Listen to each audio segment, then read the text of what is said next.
It turned bad very quickly. Jake Morrison pressed his back against a large rock, breathing hard inside his helmet.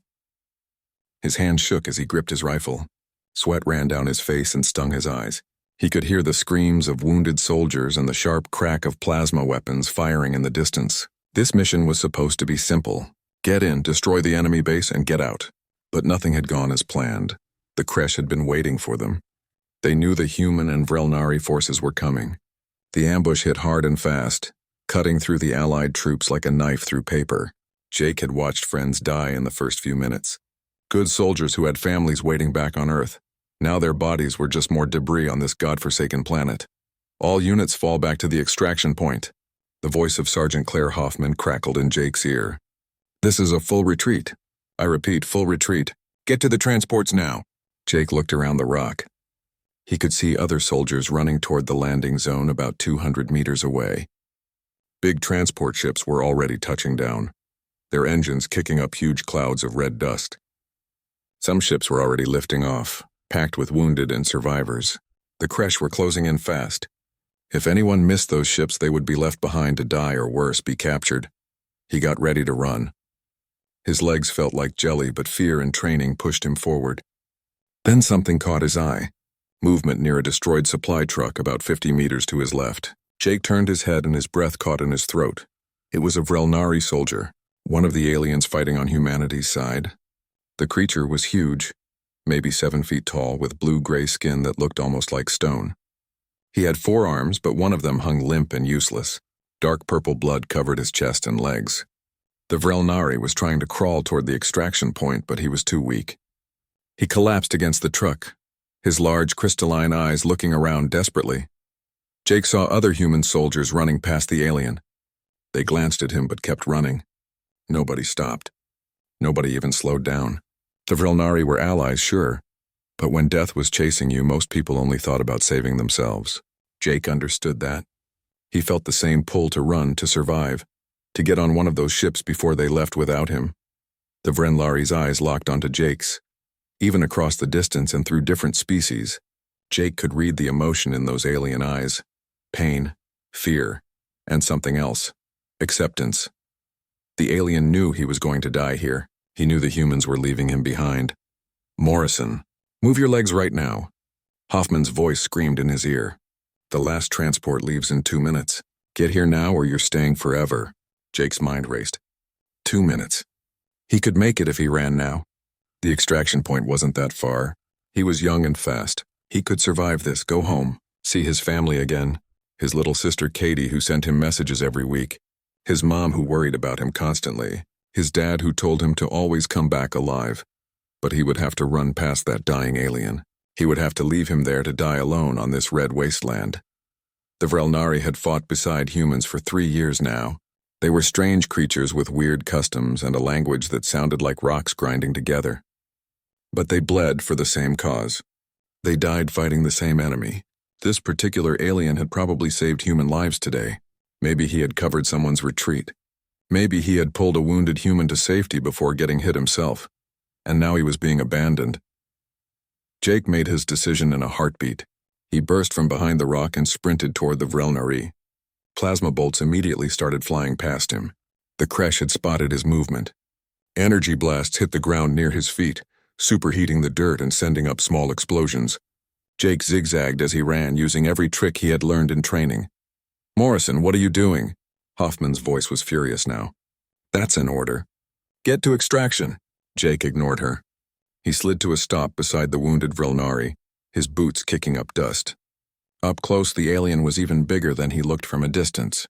His breathing came in wet, rattling gasps. The translator device in Jake's helmet picked up the alien's words and converted them to English. Leave, human. Your kind has already gone. Save yourself. The Vrelnari's voice was weak but calm. He had accepted his fate. That made Jake even more determined. Not happening, Jake said. He slung his rifle over his shoulder and grabbed the Vrelnari's good arms. The alien was incredibly heavy. Jake pulled with all his strength but barely moved him. Come on, work with me here. Foolish. You will die too. Then we die together. What's your name? The Vrelnari stared at him with those huge crystal eyes. For a moment, nothing happened. Then the alien seemed to make a decision. He used his 3 working arms to grip Jake's shoulders and armor, trying to help lift himself. Kelrith. My name is Kelrith of the 3rd Sky Talon Unit. Jake Morrison. Nice to meet you, Kelrith. Now let's get out of here. Jake activated his exosuit's power assist. The mechanical joints in his armor locked into place and motors whined as they took some of Kelrith's weight. It was still incredibly hard, like trying to carry a small car, but it was possible. Jake got Kelrith's arm draped over his shoulders and started walking toward the extraction point. Each step was agony. His legs burned. His back screamed in pain. The exosuit helped, but it wasn't designed for this kind of load. Sweat poured down Jake's face and soaked his clothes under the armor. Kelrith tried to help, using his legs to push, but he was too weak from blood loss. They moved slowly. Too slowly. Jake could see the last transport ship in the distance. It was already starting to lift off. The landing gear was coming up. His heart sank. They weren't going to make it. Jake Morrison, you are in direct violation of orders. Hoffman's voice had gone from angry to something else. She sounded scared. Scared for him. That transport will not wait. You're going to die out there.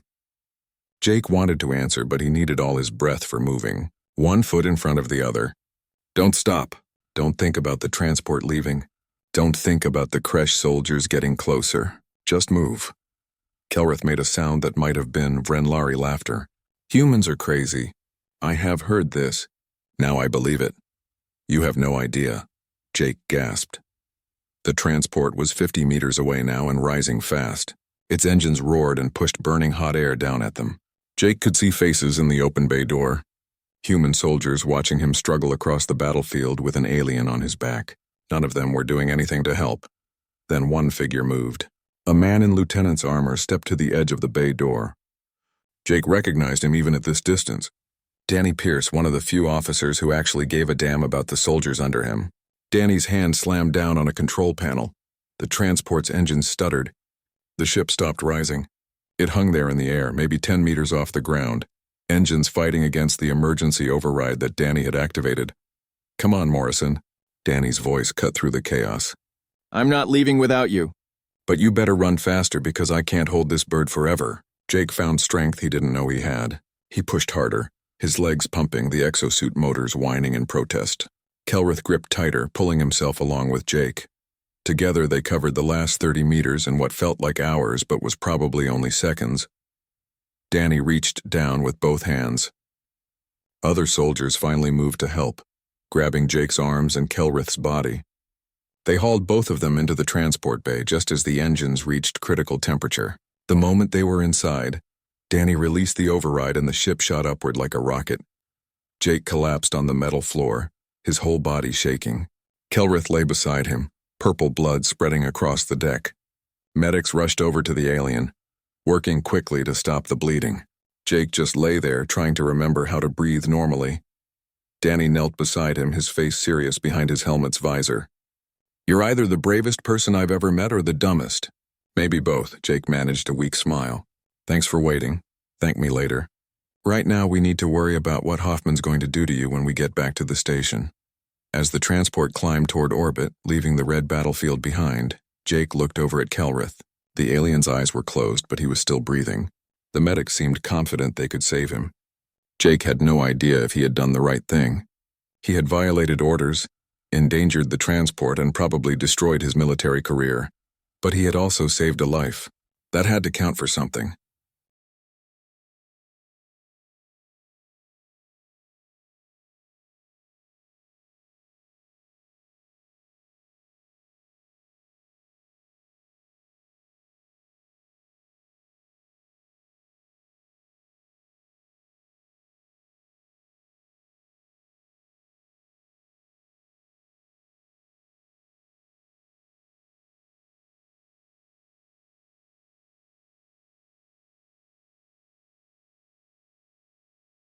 We saw soldiers running for their lives, which we understand. Survival is a basic instinct for all living things. The alien paused, his eyes never leaving Jake's face. We saw every human soldier run past my nephew. Every single one. They looked at him and kept running. They chose their own lives over his. Jake felt sweat running down his back. The room was cool, but he was burning up inside. He could feel everyone watching him. Human officers who probably thought he was a fool. Vrenlari officers judging his entire species based on what happened. And then we saw you. Vrexus took a step closer, one human who stopped. One human who ran toward danger instead of away from it. One human who chose to honor the Alliance even when it might cost him everything. The Chancellor raised one of his 4 hands. On a screen behind him, video footage began to play. Jake recognized it immediately. The battlefield on Kepler 442b. The camera showed him running toward Kelrith while plasma fire tore up the ground around him. The footage was crystal clear. Every detail visible. His face behind the helmet visor showing determination and fear in equal measure. You violated orders from your superior. You risked your life. You forced another soldier to endanger a transport full of troops. By the rules of your military, you should be punished severely. Vrexus watched the screen as Jake struggled to lift Kelrith. But by the standards of the Vrenlari Empire, you demonstrated something we value above all else. Honor, loyalty, courage in the face of certain death. Vrexus turned to face Commander Grant. The Vrenlari Empire formally requests that all charges against Corporal Morrison be dropped immediately. Furthermore, we wish to award him the Star of Unity, the highest honor we can give to a soldier from an allied species. The room erupted. Human officers began talking at once, some agreeing, others arguing. Grant raised her hand and silence fell again. She stood up slowly, her face still showing no emotion. High Chancellor, I appreciate your position, but this man violated direct orders during combat. If I let that go without consequences, it sets a dangerous precedent. Other soldiers might think they can ignore orders whenever they feel like it. Then make the punishment fit the crime, Vrexus said calmly. Give him extra duties. Reduce his pay. Demote him if you must. But do not destroy a man who showed the best qualities of both our species working together. Grant was quiet for a long moment. Jake could see her thinking, weighing options, considering consequences. Finally, she nodded. Corporal Morrison stepped forward. Jake took 3 steps closer to the table. His legs felt like they might give out any second. You disobeyed orders. You endangered others. You showed a complete lack of discipline. Grant's voice was hard. You also demonstrated extraordinary courage and commitment to our alliance with the Vrenlari. You saved a life when everyone else ran. Those 2 facts are both true and both matter. She looked at the other human officers around the table. After reviewing this case and considering the input from our allies, I am making the following decision. All court-martial charges are dropped. However, you will receive a formal reprimand in your record. You will also be assigned additional duties for the next 6 months. Jake felt relief wash over him like water. No court-martial, no execution, no dishonorable discharge. Just a reprimand and extra work. He could live with that, but Grant wasn't finished. Additionally, you are hereby promoted to sergeant. You will also receive the Colonial Defense Force Medal of Valor for extraordinary heroism in combat. These honors are given not because you disobeyed orders, but because you demonstrated the values we want all our soldiers to embody. Jake's mind went blank. Promoted? Medal of Valor? He had expected punishment, not rewards. He must have looked shocked because Grant actually smiled a little. Don't look so surprised, Morrison. You did something remarkable even if you did it the wrong way. We can punish you for the method while still recognizing the result. Vrexus made a sound that the translator interpreted as approval. Wisdom and justice together. This is why our alliance will succeed. He turned to Kelrith and gestured him forward. My nephew wishes to speak. Kelrith stepped up beside his uncle. The big alien moved slowly, still healing, but he was steady on his feet. He looked at Jake, and for a moment neither of them spoke. Then Kelrith did something unexpected. He lowered himself down on one knee, bringing his eyes level with Jake's. By the ancient customs of my people, when someone saves a Vrenlari's life, a debt is created. A life debt. It can never be repaid, only honored. Kelrith placed one hand over his chest. Jake Morrison, I am oath-bound to you now. Where you go, I will follow if I am able. Your enemies are my enemies. Your battles are my battles. Your family is my family. This I swear by the 3 moons of my homeworld. Jake didn't know what to say. He had saved Kelrith because it was the right thing to do, not because he wanted some kind of reward or loyalty oath. You don't owe me anything. I just did what anyone should do. But they did not do it, Kelrith said quietly. You did. That makes you different. That makes you worthy of this bond. Vrexus placed a hand on his nephew's shoulder. Kelrith has requested a transfer to whatever unit you are assigned to, Sergeant Morrison. I have approved this request. He will serve beside you for as long as you both live or until you release him from the oath. I don't know what to say. Say you accept, Grant said. The Vrenlari take these oaths very seriously. Refusing would be a serious insult. Jake looked at Kelrith, seeing intelligence and determination in those alien eyes. Having someone pledge their life to you was a huge responsibility, but he also understood that refusing would damage relations between the species. And honestly, Kelrith seemed like a good soldier, someone Jake would be proud to serve with. I accept your oath, Kelrith. I'll try to be worthy of it. Kelrith stood up and extended his hand in the human gesture of a handshake. His grip was strong but gentle, careful not to crush Jake's smaller human hand. You already are worthy. You proved that on the battlefield. The meeting ended after that. Officers filed out, some stopping to shake Jake's hand or congratulate him. Others left quickly, still uncomfortable with the whole situation. Grant called Jake over before he could leave. You got lucky, Morrison. Very lucky. The Vrenlari made this easy for me. Without their support, you would be in a military prison right now. She studied his face. But luck runs out. Don't think this gives you permission to disobey orders in the future. Next time there might not be a High Chancellor to save you. I understand, ma'am. It won't happen again. See that it doesn't. Grant's expression softened slightly. That said, you did good work down there. Not the disobeying orders part, but the saving a life part. Keep that up and you might have a real career in this military. Danny found Jake in the corridor outside. The lieutenant was grinning like an idiot. Promoted. Medal of Valor. And you got your own personal alien bodyguard. Danny laughed. Man, you really know how to make things interesting. I still got a reprimand on my record, Jake pointed out. Small price to pay for not being executed. Come on, let me buy you a drink, or whatever passes for a drink in the station cantina. We need to celebrate you not dying. They walked together toward the cantina, Kelrith following behind at a respectful distance. Other soldiers they passed had different reactions. Some saluted Jake, recognizing his new rank. Others whispered and pointed. A few looked angry, probably thinking he had gotten away with something he shouldn't have. The cantina was crowded with off-duty personnel trying to forget about the war for a few hours. The bartender, a grizzled older man named Pete, waved them over. Heard about what happened, Morrison. Drinks are on me tonight. Pete poured 3 glasses of something that looked like whiskey but probably wasn't. He even poured one for Kelrith, though the alien politely declined. Vrenlari didn't drink alcohol the same way humans did. Other soldiers came over to congratulate Jake or ask questions about the battle. Some wanted to know what it was like to carry a full-grown Vrenlari across a battlefield. Others asked about the ceremony and meeting the High Chancellor. A few just wanted to shake his hand, but not everyone was friendly. A group of soldiers at a corner table kept looking over with dark expressions. One of them, a corporal named Kenny Hayes, finally stood up and walked over. He was a big guy, muscular and mean-looking with scars on his knuckles from fights. So you're the hero everyone's talking about, Kenny said, his voice dripping with sarcasm. The guy who saved an alien while leaving humans behind. The cantina got quiet. People nearby stopped talking and turned to watch. Danny moved closer to Jake, ready to intervene if things got violent. But Jake stayed calm. I didn't leave anyone behind. I stayed behind to help someone who needed it. 43 humans died in that battle. 43.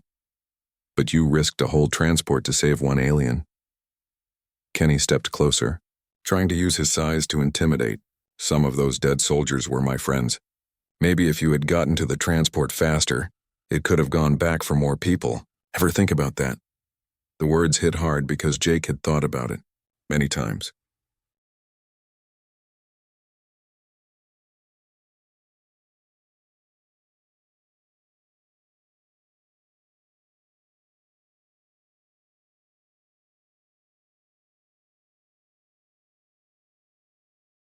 View screen. A green and blue world that looked remarkably like Earth. The transport descended through the atmosphere, passing over forests and farmland. Everything looked peaceful from up here, but Jake knew up here.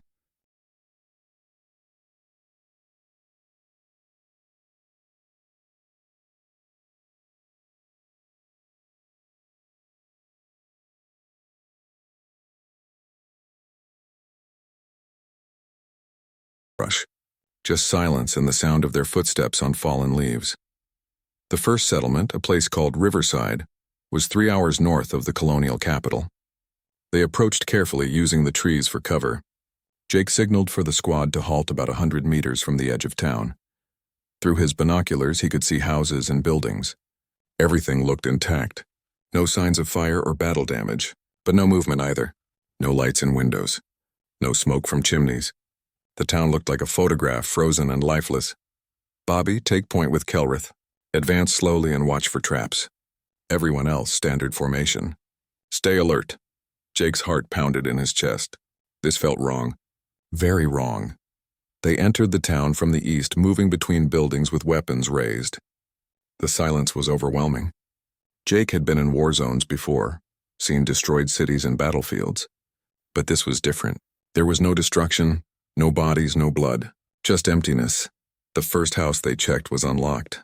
Inside, breakfast dishes sat on the table, food still on the plates. A cup of coffee sat half drunk, long since gone cold. Personal items were scattered around.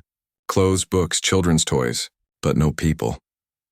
It's like they just vanished in the middle of breakfast, Bobby whispered, his voice shaking slightly. They checked house after house, all the same. Signs of normal life interrupted suddenly. Beds unmade, stoves still on, their fuel long since burned out, tools left lying where they dropped. But no people, no bodies, nothing. One of the Vrinlari soldiers, a young female named Tessa, found something in the town square. She called Jake over urgently. On the ground was a scorch mark, maybe 3 meters wide, circular and perfect. The dirt was fused into glass in the center. This is not a weapon burn, Tessa said, running one of her hands over the mark. Wrong pattern. Wrong temperature signature. What could make this? Jake knelt beside the mark, examining it closely. I do not know, but it is not natural. They found 6 more of these marks scattered throughout the town, always in open areas, always the same size and shape. Jake took pictures and samples, bagging burnt dirt to send back for analysis. Sergeant, over here. One of the human soldiers, a woman named Amy Chen, waved from the town's medical clinic. When Jake entered, she pointed at a computer terminal. The doctor's logs. Last entry is from 2 weeks ago. He talks about people complaining of headaches and strange dreams. Jake read the entry. Dr. Gregory Wallace had noted that 15 patients came in over a 3-day period with similar symptoms. Severe headaches, especially at night, dreams of lights and voices. Some reported feeling compelled to go somewhere but couldn't explain where or why. The last entry says he was starting to feel the symptoms himself, Amy said. Then nothing. The log just stops. Kelrith stood at the window, all 4 of his eyes scanning the forest around the town. We should leave. This place feels wrong. Like something is watching us. Jake felt it too.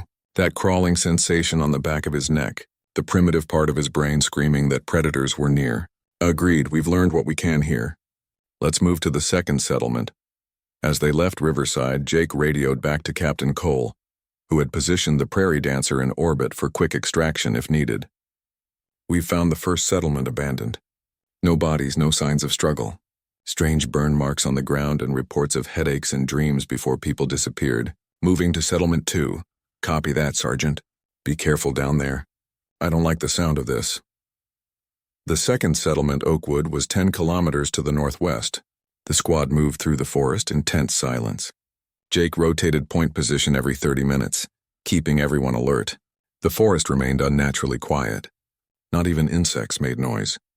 They reached Oakwood by mid-afternoon. It was larger than Riverside, maybe 80 homes and a few small businesses. And it was exactly the same as the first town. Empty, intact. Frozen in time, like everyone had simply ceased to exist in an instant. More of the circular burn marks. More signs of interrupted daily life. The local schoolhouse had children's artwork still on the walls and lessons written on a chalkboard. A half-finished painting sat on an easel. The paint dried and cracked. Bobby found a personal journal in one of the houses. He brought it to Jake, his face pale. You need to read this, Sergeant. The journal belonged to a teenage girl named Sophie. Her entries started normal, talking about school and friends and typical teenage concerns. Then, about 3 weeks ago, the tone changed. She wrote about dreams. Vivid, intense dreams of being called somewhere, of voices speaking in a language she didn't understand but somehow comprehended anyway. The voices promised understanding, promised purpose, promised home. The final entry was just one sentence written in shaky handwriting.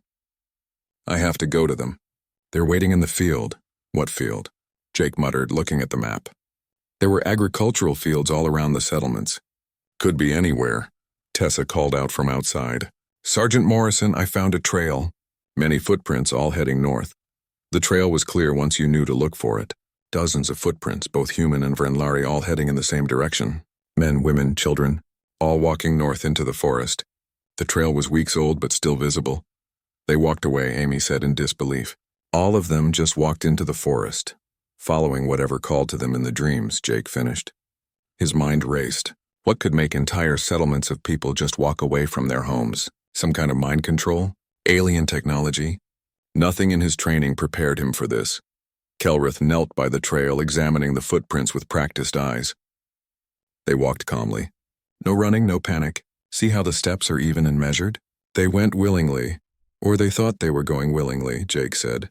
If something was controlling their minds, they might not have known they were being manipulated. The squad followed the trail north. It led deeper into the forest, away from the settlements and into wilderness. The trees grew thicker, blocking out the sun. Shadows lengthened around them. Jake felt the watched sensation growing stronger with each step. After 2 hours of following the trail, they found the third settlement. Or rather, they found where it should have been. The town was there, houses and buildings intact. But surrounding it on all sides were more of those burn marks. Hundreds of them covering the ground in a vast pattern that made Jake's head hurt to look at. It's a design, Tessa said, viewing it from a hill overlooking the town. The marks form a pattern. See the way they connect? She was right. The burn marks, when viewed from above, formed intricate geometric shapes. Circles within circles, lines connecting them.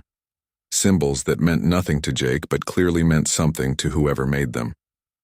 In the center of the pattern, in the town square, was something new, a device of some kind, maybe 3 meters tall, made of material that shifted colors in the fading light. It pulsed with a soft blue glow. What is that? Bobby whispered. Nothing human made it, Jake said. Nothing Vrenlari either, right? Kelrith shook his head. I have never seen anything like it. Jake made a decision. We need to get closer, figure out what it is, but we do this carefully. Half the squad stays here as backup. If anything goes wrong, you get out and warn the colony. Bobby, Amy, you're with me and Kelrith. Everyone else cover us from here. The 4 of them descended into the valley, weapons ready. The device grew larger as they approached. Up close, Jake could see it was covered in symbols and markings. The blue glow came from within, pulsing in a rhythm that almost seemed alive. It's warm, Amy said, holding her hand near it. I can feel heat coming off it. Don't touch it, Jake warned. He circled the device, taking pictures from every angle. The technology was clearly advanced, far beyond anything Earth or the Vrenlari Empire had. That meant someone else was here, someone powerful. A sound made them all freeze, a low humming coming from everywhere and nowhere at once. The device's glow intensified, pulsing faster. The ground beneath their feet vibrated. Back away slowly, Jake ordered, his instincts screaming danger. They took 3 steps back before the air itself seemed to tear open.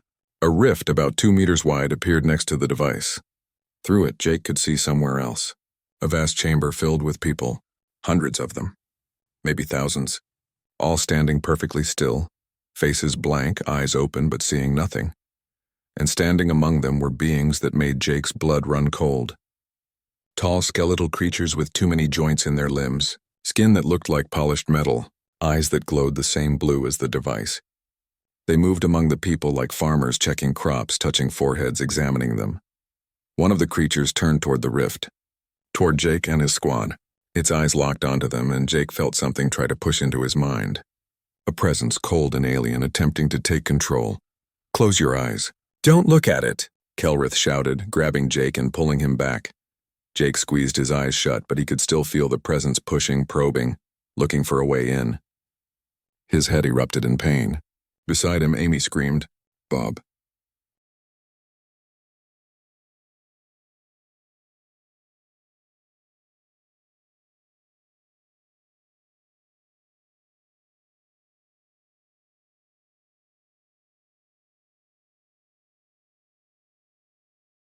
All screaming inside but unable to control their own bodies. Jake made sure she received counseling and comfort, but her words haunted him. Thousands of minds. How many worlds had the collective harvested? How long had they been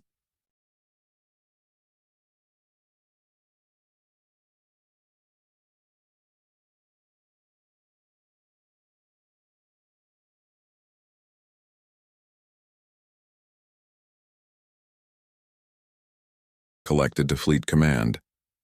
Amy and Bobby were in the medical bay, being treated for the mental attack. The ship's doctor, an older woman named Helen Park, said they would recover fully but needed rest. The headaches would fade in a few days. The psychological effects might last longer. Message received and acknowledged, the comm officer said. Fleet Command wants a direct link with Sergeant Morrison. Jake's stomach tightened. He had never spoken directly with Fleet Command before. Cole gave him an encouraging nod and activated the video link. The screen showed a room full of high-ranking officers, both human and Vrenlari. Commander Grant was there, along with several admirals Jake didn't recognize. And High Chancellor Vrexus. Admiral Victor Hayes, a stern man with white hair and hard eyes, spoke first. Sergeant Morrison, we've reviewed your report and the evidence you submitted. This is a serious situation. You're certain about what you saw? Yes, sir. The beings we encountered through the rift were not any species we've documented. They were holding colonists in some kind of stasis or mind control. And they attempted to take control of my squad when we were spotted. How did you resist the mental attack? Vrexus asked, leaning forward. I didn't resist it very well, sir. It was Kelrith who saved us. He destroyed the device before the attack could fully take hold. His Vrenlari biology seemed more resistant to the mental intrusion than human biology. Vrexus nodded, looking thoughtful. This is consistent with Vrenlari neural structure. Our minds are naturally shielded against certain types of psychic intrusion. Humans are more vulnerable in this regard. Grant spoke up. Sergeant, based on your assessment, how many of these devices do you think are deployed? Unknown, ma'am. We found one active device, but there could be more throughout the northern region. The pattern of disappearances suggests the entities have been operating for at least 3 weeks, possibly longer. Admiral Hayes exchanged looks with the other officers. We're dispatching a full battle group to New Dakota. 3 cruisers, support ships, and a regiment of ground troops. They'll arrive in 48 hours. Your mission is to keep watch on the colony until reinforcements arrive. If you see any more of these devices or the entities, observe but do not engage. Is that clear? Yes, sir. What about the colonists who were taken? Are we going to try to rescue them? That decision will be made by the battle group commander once they assess the situation. Your job is reconnaissance and defense of the remaining colony. Hayes paused. I'm also authorizing emergency evacuation of the colonial capital if necessary. Coordinate with Mayor Bell. If those things attack, get the civilians out. The transmission ended. Jake sat back, exhausted. 48 hours felt like forever. Anything could happen in that time. He found Kelrith in the observation deck, watching New Dakota slowly rotate below them. You saved our lives down there, Jake said. Thank you. I honored my oath. Where you go, I follow. Your battles are my battles. Kelrith turned to face him. But this enemy frightens me, Jake Morrison. I have fought many battles, faced many dangers. But this is different. An enemy that can steal your mind, make you a puppet. That is worse than death. We'll figure out how to fight them. We always do. I hope you are correct. But hope is not a strategy. Captain Cole's voice came over the intercom. All hands prepare for deceleration. We're returning to New Dakota surface. The mayor has requested our immediate presence. Back at the colonial capital, Mayor Bell had assembled everyone in the main meeting hall. Nearly 3,000 people packed the building, talking anxiously. When Jake entered with his squad, the room went quiet. Word had spread about what they found. Bell stood at the podium, looking tired and scared. Everyone, please listen. Sergeant Morrison and his team have confirmed our worst fears. The missing colonists were taken by an unknown hostile force. Fleet Command is sending help, but it won't arrive for 2 days. In the meantime, we need to prepare for possible evacuation. The room erupted in questions and shouts. People demanding answers, wanting to know if their missing loved ones were alive, asking if they were safe. Bell tried to restore order, but the crowd was too worked up. Jake stepped forward. Please, everyone, listen. His voice cut through the noise. The crowd quieted, turning to look at him. I know you're scared. I know you want answers. The truth is, we don't have all the answers yet. What we do know is that there are hostile entities in the northern region. They appear to be using advanced technology to control people's minds. The missing colonists are alive but being held against their will. Can we get them back? Someone shouted from the crowd. We're going to try. But right now our priority is keeping the rest of you safe. That means preparing to evacuate if necessary. Pack essential items only. Be ready to move to the spaceport on short notice. Fleet Command is sending ships to help with evacuation if it comes to that. A woman near the front, tears streaming down her face, spoke up. My daughter is in one of those settlements. Sophie Anderson. She's only 16. Is she alive? Jake recognized the name from the journal he had read. Yes, ma'am.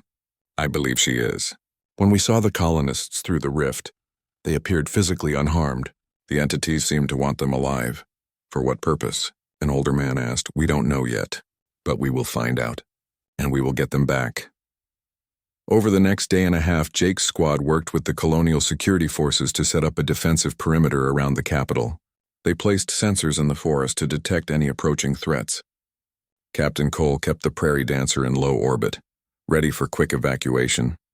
The tension was unbearable. On the second night, the sensors detected movement. Multiple contacts approaching from the north. Jake scrambled his squad and met Mayor Bell at the command center. How many? Bell asked, her voice tight. At least 50 individuals on foot, moving in a line, walking steadily toward the colony. Jake studied the sensor data. Their heat signatures match human and Vrinlari patterns, but their movement is wrong. Too synchronized, like they're all following the same instructions. The missing colonists, Kelrith said. They are being sent here. But why? Are they attacking us? Only one way to find out. My squad will intercept them before they reach the colony. Everyone else stays on alert. Jake led his team to the southern edge of town where the contacts were approaching. They set up defensive positions and waited. In the darkness, Jake could hear footsteps. Many of them, all perfectly in sync. It was terrifying. Then they emerged from the trees. Colonists, men, women, children, human and Vrinlari, all walking in perfect formation, their faces blank, eyes glowing faintly blue. They moved like puppets on strings, completely under the control of whatever had taken them. Hold your fire, Jake ordered. Don't shoot. They're victims, not enemies. The controlled colonists stopped about 30 meters away. They stood there, swaying slightly, their blank faces staring at nothing. Then as one, they all spoke.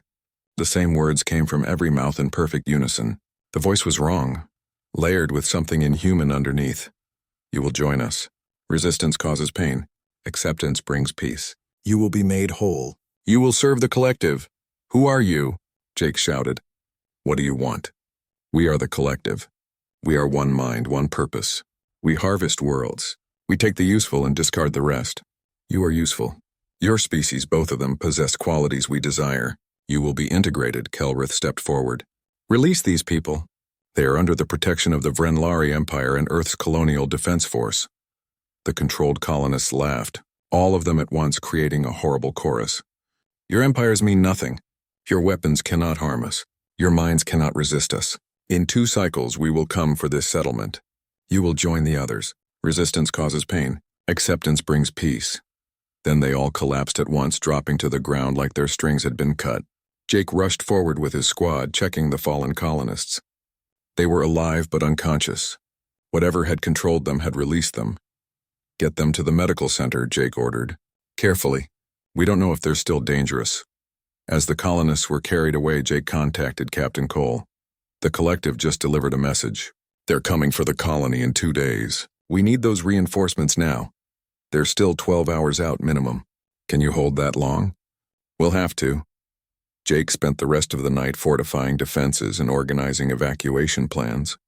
The colonists who had been controlled woke up hours later with no memory of what happened. They remembered their settlements, remembered the dreams and the call to walk north. Then nothing until waking up in the medical center.